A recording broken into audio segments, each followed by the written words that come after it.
ወታደራት ኤርትራ ኣብ ኣክሱም ሲቪላውያን ከም ዝቀተሉ ኮሚሽን ሰብኣዊ መሰላት ኢትዮጵያ ሓቢሩ ካብ 19 ክሳብ 21 ሕዳር ብኣማይት ዝቁፀሩ ብዙሓት ሰባት ህይወቶም ከም ዝሰኣኑ ብዙሕ ንብረት ከም ዝዓነወ ዘርኢ መረዳእታ ኢና ረኺብና ሱዳን ምስ ኢትዮጵያ ዘለዋ ደቡባዊ መስሕሓብ ንምፍታሕ ብኢማራት ዓረብ ዝቀረበ እማመ ተቀቢላ መንግስቲ ኬንያ ክልተ ዓበይቲ ማዓስከር ስደተኛታት ክዕፀዋ ኣዚዙ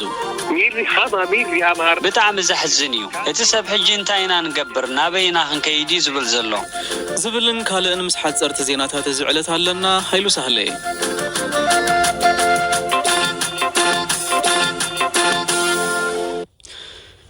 ኮሚሽን ሰብኣዊ መሰላት ኢትዮጵያ ኣብ ወርሒ ሕዳር ኣብ ታሪኻዊት ከተማ ኣክሱም ወታደራት ኤርትራ ኣብ ልዕሊ ሰላማውያን ሰባት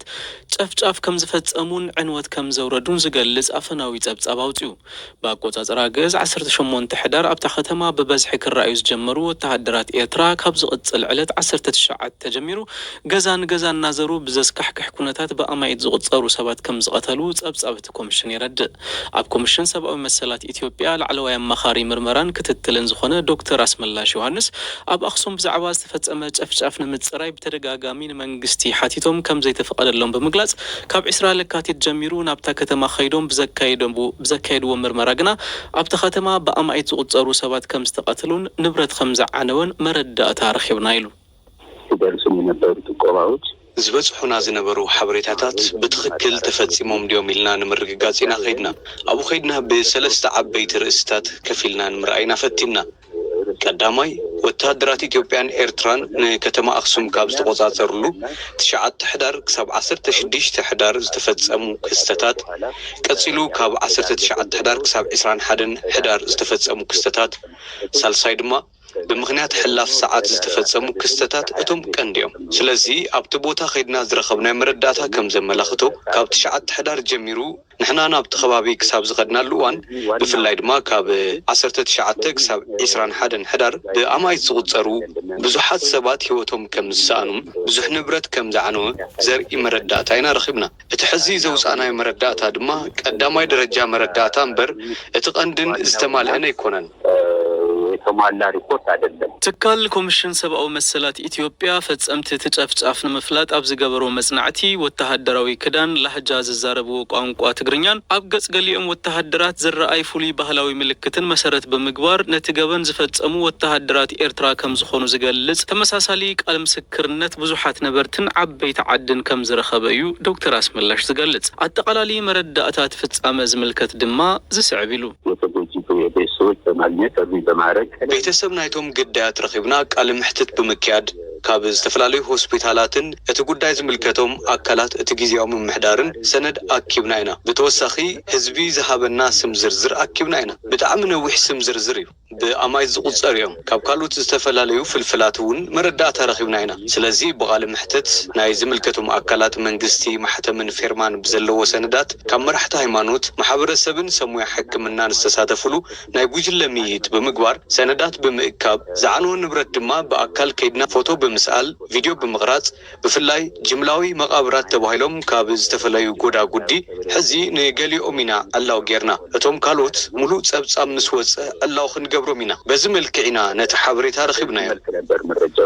እቲ ዝተፈጸመ ቅትለት ተራ ናይ ሰብኣዊ መሰል ጥሕሰት ዘይኮነስ ዓብይ ገበን እዩ ዝብል ላዕለዋይ ኣማኻሪ ምርመራን ክትትልን ትካል ኮሚሽን ሰብኣዊ መሰላት ኢትዮጵያ ዶክተር አስመላሽ ዮሐንስ እቲ ትካል ኣብ ትግራይ ተፈጺሞም ዝበሃሉ ኩሎም ገበናት ንምጽራይ ድሌት ከም ዘለዎን ዝምልከቶም ኣካላት መንግስትን ጊዜያዊ ምምሕዳር ትኽልልን ምትሕብባር ክገብሩሎም ከም ዝግባእን ጸዊዕሎም መንግስቲ ክሳብ ዓዲግራት ክንቀሳቐሱ ፍቓድ ከም ዝሃቦምን ንሳቶም ባዕሎም ናብ ኣክሱም ከም ዝኸዱን ከም ኣብነት ብምጥቃስ ኣብ መወዳእታ ነቲ ኣብ ኣክሱም ተፈጺሙ ዝተባህለ ጨፍጫፍ ንምጽራይ ኣብ ከተማ ኣክሱም ኣብ ዝተዘዋወረሉን ስድራ ግዳያት ኣብ ዝሓተትሉን እዋን ገለ ኣብ ሕልንኡ ዝተረፈ ዛንታ እንተሃልዩ ሓቲተዮ ነይረ ዶክተር አስመላሽ ከምዚ ኢሉ እንደረገርኩ የተጎጂ ቤተሰቦች በየቤት እየሄድ ነበር ኢንተርቪው ያደረግናቸውና ከምቲ ዝነገርኩኻ ስድራ ግዳያት በብግዚኡ እናኸድና ኢና ቃለ ምሕትት ጌርናሎም ንሳቶም እንትበኺው ንሕና እውን ንበኪ ነርና ብፍሉይ ክትሕዘል ለይዝደልዮ ሓደ ነገር ግን ኣሎ ናብ ሓደ ገዛ ኸይድና ኣጋጣሚ ወደን ዝተቐተለን ኣዶ ረኺብና ኣዘራሪብና ኣብቲ ገዛ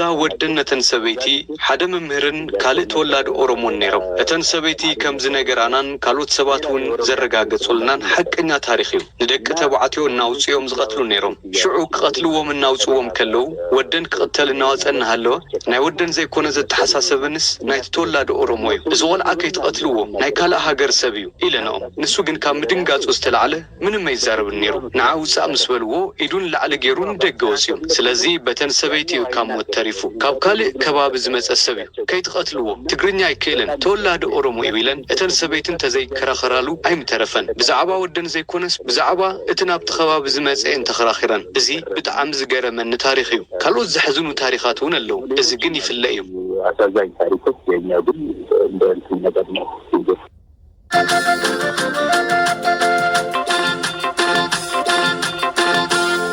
ብሰንከቲ ኣብ ክልል ትግራይ ተወሊዑ ዘሎ ግጭት ዝለዓለ ወጥሪ ሰፊኑ ከም ዘሎን ምግሃዝ ሰብኣዊ መሰላት ይፍጸም ከም ዘሎን ዝገልጽ ጸብጸባት ይኹን ብዛዕባ እቲ ክፍጠር ዝኽእል ዘይምርግጋእ ዝወጹ ዘሎ ሓበሬታታት ይቕጽሉ ኣለዉ እቲ ኣብ ፈለማ ወርሒ ሕዳር 2020 ዝተወልዐ ግጭት ሓይልታት ትግራይ ኣብ ልዕሊ እቲ ኣብቲ ክልል ዝነበረ ማዓስከራት ሰራዊት ፌደራል መጥቃዕቲ ድሕሪ ምፍጻሞም መንግስቲ ኢትዮጵያ ኣብ ልዕሊኦም ወተሃደራዊ መጥቃዕቲ ብምኽፋቱ ከም ዝተጀመረ እዩ ዝግለጽ ልክዕ ከምቲ ኣብ ባይታ ዝካየድ ዘሎ ረጽሚ ኣብ መርበባት ኢንተርኔት ማሕበራዊ መራኸቢታትን እውን ናይ ፕሮፓጋንዳ ኩናት ይካየዳሉ ክልቲኦም ወገናት ድማ ስኑዕን ኣደናጋርን ሓበሬታታት ኣብ ምንፋስ ተጸሚዶም ኣለዉ ንሎሚ ንገለ ካብቶም ኣብ ማሕበራዊ መራኸቢታት ብበዝሒ ዝተዘርግሑ ስኑዕ ሓበሬታ ክንደስሲና ካሕሳይ ተወልደ ብርሃን ምሳይ ኣሎ መስክናካ ሃይሉ እቲ ናይ መጀመርታ ትካል ፕረስ ኢትዮጵያ ብሓደ ጆርጅ ቦልቶን ዝተባሃለ ኣት ጂ ቦልተን ዩኤን ዝብል ናይ ትዊተር ኣድራሻ ዘለዎ ስም ዝተጻሕፈ ጽሑፍ ኣብ ናይ ፌስቡክ ገጽ ጠቂዕዎ ኣሎ ንርእሱ ተንታን ፖለቲካን በዓል ስልጣን ሕብረት ሃገራት ዝነበረን ምዃኑ ዝገልጽ ሚስተር ቦልተን ንመራሕቲ ትግራይ ጨካናት ክብል ይገልጾም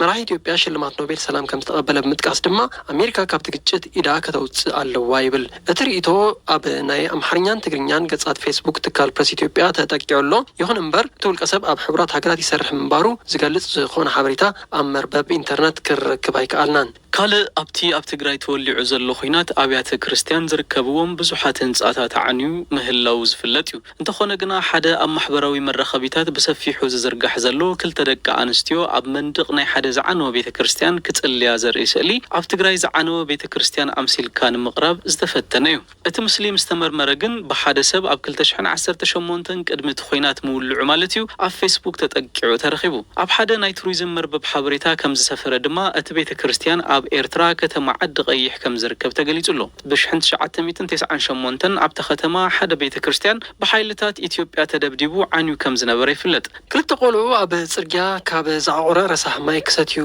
ዘርኢ ስእሊ ኣብ ትግራይ ተፈጢሩ ዘሎ ሕማቕ ሰብኣዊ ኩነታት ብዝገልጽ ጽሑፍ ተሰንዩ ኣብ ማሕበራዊ መራኸቢታት ብሰፊሑ ይዝርጋሕ ኣሎ ኣብ ሓደ ናይ ትዊተር ገጽ ንምስሊ ናይቲ ስእሊ ብምሕንጻጽ ምስ ሓደ ንትግራይ ዝድግፍ ናይ ትዊተር ሃሽታግ ቀሪብሎ ብዛዕባ እቲ ዝጠሚ ዘሎ ህዝቢ ትግራይ ዘሎ ኣፍልጦ ንምዕባይ ክሕግዝ ዝኽእል ሓሳብ ሓድሽ ምስሊ ዝብል ሪቶ ድማ ሰኒዩ ይርከብ እንተኾነ ግን እቲ ስእሊ ናይ ትግራይ ኣይኮነን ናይቲ ኣብ ደቡባዊ ምብራቕ ኢትዮጵያ ዝርከብ ክልል ሶማሊ እዩ ኣሰር ናይቲ ስእሊ ኣብ ገጽ ፌስቡክ ሳይድ ዓብድራህማን ረኺብናዮ ነቲ ስእሊ ኣብ ሓደ ኣዊል ዝተባሃለ ኣብ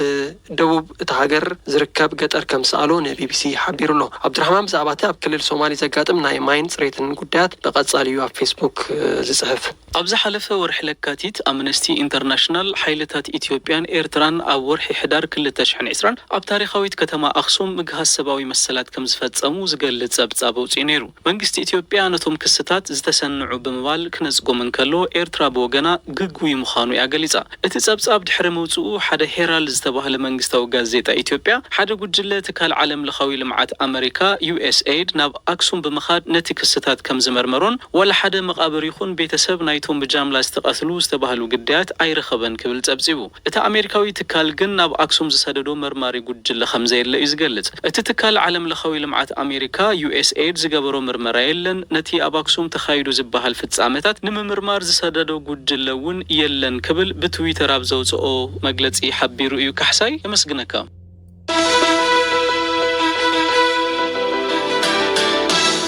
تكتاتلو زلهم فنو راديو BBC وحزد ما حصر زينات تزعلت كسمعكم كابينة السودان حبرات إمارات عرب أم مونغو سودان إثيوبيان زقات أما دوباوي قدتن وتتهنس أتقدب هداسن مشم قال زقربت أما مصدقو أما برا السودان زركب زوبا قدارفن سمينا وكفال إثيوبيا زخونا كل الأمحاران زدوب ناي حرشا مريد زركبو الفاش غاز تبهل بوتا كلتين هاجرات الزحة بالو كوينو أبقربا أوارح والتهدراوي قون تلعليو بحجون توترين أبز عبي بركي كي يعرق سقات هالو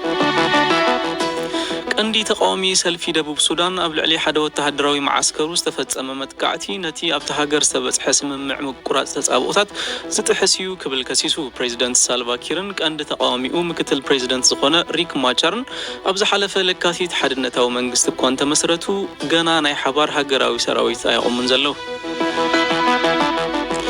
أتي نزواج حكفال مبرق ليبيا كم حدر زتانها عتق جلة سلطانو نتي أبتريبولي زركب مسجاجر منجستي خمس ركبة تجلسوا أتي من رخخاب سلطان تمالي أب ليبيا كتما بنغازي يتخيلوا إذا حدش هجرة واحد النت تسميو زلو منجستي بقدام المينستر عبد الحميد دباي بهز من رحكوينو بحبرات هجرات تقبل نتن دقفن زلوي جرمن نتي أبقنيات بعل فاسيكا كتوجو حسيبا زنبرت عطواس الرزاتو مراحي تتهاجر تشانسلر أنجيلا ميركل أو تن جيجا منبارو بمأمان أو حد سيرجزي كتكبر كم زيك التزاربا تتحسبو زنبرنا يمعز أو مدب كافتكالات نقدن تمرامرتن تقاوموتات كتيمونيري